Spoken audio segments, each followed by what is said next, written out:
22 বছরের অপেক্ষার অবসান হলো। 22 বছর পর বাংলাদেশ ফুটবলে ভারতকে হারালো। 2003 সাফ সেমিফাইনাল ফিরে এলো 2025-এর নভেম্বরে। Congratulations Bangladesh team. মোরসালিনের একমাত্র গোলে বাংলাদেশ ম্যাচ জিতেছে। যথারীতি যাকে নিয়ে কথা বলবেন, যাকে নিয়ে আলোচনা করবেন, যিনি ডিফেন্সে, যিনি মিডফিল্ডে, যিনি এট ওয়ান পয়েন্ট কিছুটা goalkeeper, of course Hamza Chowdhury, the best performer of the match নিয়ে কথা বলবো। ম্যাচটা আপনারা দেখেছেন।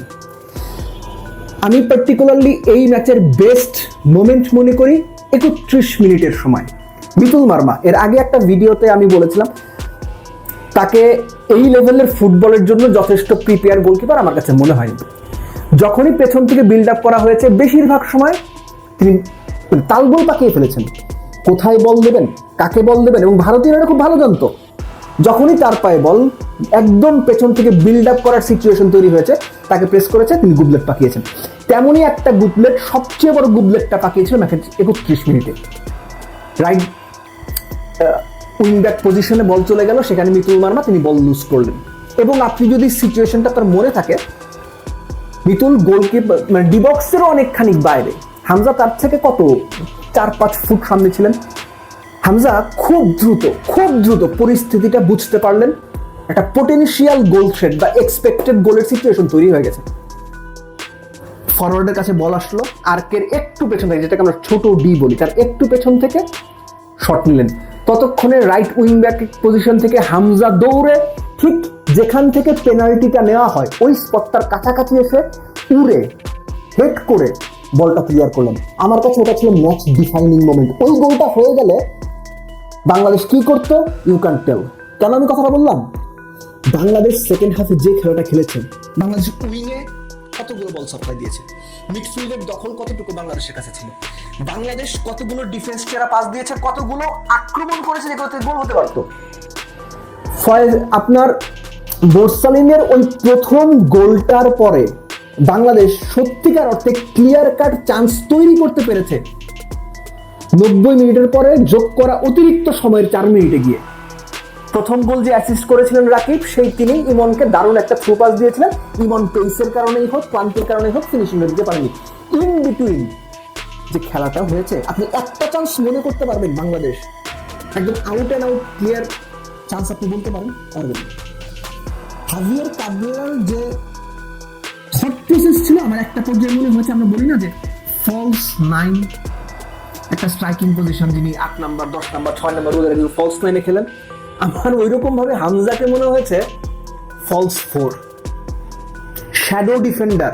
বেশিরভাগ সময় এই ম্যাচটাকে হামজাকে আমরা দেখেছি বল ক্লিয়ার করতে, সেন্ট্রাল ডিফেন্ডারের রোল প্লে করতে, এবং স্পেসিফিক্যালি তারিক কাজী উঠে যাওয়ার পর প্রায় পুরোটা ম্যাচ সিঙ্গেল পিভট বলেন, ডিফেন্সিভ মিডফিল্ডার বলেন, কোনো রোলে না খেলে most of the time Hamza থ্রোইনগুলো, লং থ্রোইনগুলো ক্লিয়ার করেছেন, সেন্ট্রাল ডিফেন্ডারের রোল প্লে করেছেন, কর্নারগুলো ক্লিয়ার করে সবচেয়ে বড় পার্টটা তিনিই প্লে করেছেন। এর আগের ম্যাচটাতে আমরা দেখেছি যে সেকেন্ড হাফে হামজা উপরে উঠে গিয়েছিলেন এবং সেখানে উঠেই তিনি 2 গোল করেছেন। এই ম্যাচে সম্পূর্ণ উল্টো, স্ট্র্যাটেজির কারণে উল্টো। স্ট্র্যাটেজি আপনার ভালো না রাখতে পারে, কিন্তু রেজাল্ট এসেছে। হামজাকে আমরা সেন্ট্রাল ডিফেন্ডার হামজা হিসেবে দারুণ একটা পারফরমেন্স দিতে দেখলাম। আর ফার্স্ট গোলটার কথা আমি বলবো যে ক্লাসিক্যাল কাউন্টার অ্যাটাক। এই গোলটা আসলে আমি যে আসলে আমি দিতে যাচ্ছি, সাহস করে আসলে বলাটা একটু ডিফিকাল্ট, যে বিশ্বকাপে অ্যাঙ্গেল ডি মারিয়া ফাইনালে যে গোলটা করলেন অ্যালেক্সিস ম্যাকঅ্যালিস্টারের পাস থেকে, এই গোলটার কথা মনে আছে আপনাদের?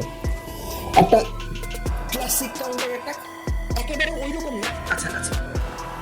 ভারত অ্যাটাকে ছিল, সেখান থেকে মোরসালিনের পায়ে বল আসলো। ভারতের দুজন বোধহয় আপনার ওই সেন্ট্রাল মিডফিল্ডের কাছাকাছি পজিশনে ছিলেন। ফার্স্ট টাচে বলটা মোরসালিন লেফট উইংয়ে রাকিবকে দিলেন, এবং Rakib had a very good speed, দুর্দান্ত স্পিড। বলার যেভাবে বল টেনে নিয়ে যেতে আমরা দেখি বা অভ্যস্ত বড় বড় নামী প্লেয়ারদের, এক্স্যাক্টলি এই লেভেল বিবেচনায় ওরকম করে তিনি বল টেনেছেন। ডান পায়ে যে বলটা তিনি মাইনাস করেছেন বা ক্রস করেছেন, সেটাও মোরসালিনের উদ্দেশ্যে, এবং মোরসালিন শুধু পাঁচটা দিয়েই থামেননি রাকিবকে। রাকিব লেফট উইং দিয়ে দৌড়াচ্ছেন, মোরসালিন মাঝখান দিয়ে দৌড়াচ্ছেন, এবং শেষ মুহূর্তে গিয়ে বলটা পেয়ে গেছেন আলতো টোকায় বল জালে জড়িয়েছে। এটা হচ্ছে ক্লাসিক কাউন্টার এটা। কিন্তু ওটুকু যদি আপনি বাদ দেন, আপনি উইং বলেন, উইং ব্যাক পজিশন বলেন, সাত কিংবা জায়ানকে আজকে আমরা উঠতেই দেখিনি। ইমন খেলেছেন তার মতো, কিন্তু বাংলাদেশের মূল ফোকাসটা ছিল ডিফেন্স ডিফেন্স ডিফেন্স। সুযোগ পেলে কাউন্টার অ্যাটাকে গোল করে বাংলাদেশ শেষ মুহূর্তে গিয়ে আরেকটা সুযোগ পেয়েছিল, বাট পারেনি। এনিওয়েজ বাংলাদেশ ম্যাচ জিতেছে অবশেষে। এই হংকং চায়নার বিপক্ষে, অমুক দলের বিপক্ষে, তমুক দলের বিপক্ষে, ভাই লাস্ট মোমেন্টে গিয়ে আমরা প্রচুর ড্র করছি, প্রচুর হারছি। লাস্টলি নেপালের সাথে এটা হয়েছে, অ্যাটলিস্ট কিন্তু পয়েন্ট তো পাইছি, এবং মোস্ট ইম্পর্টেন্টলি 22 বছর পর ভারতকে হারিয়েছি। এটা ভাই স্পেশাল, অবশ্যই অবশ্যই এটা স্পেশাল। এবং এই স্পেশাল দিনে বাংলাদেশ ফুটবল দলটাকে একটা স্পেশাল থ্যাঙ্কস।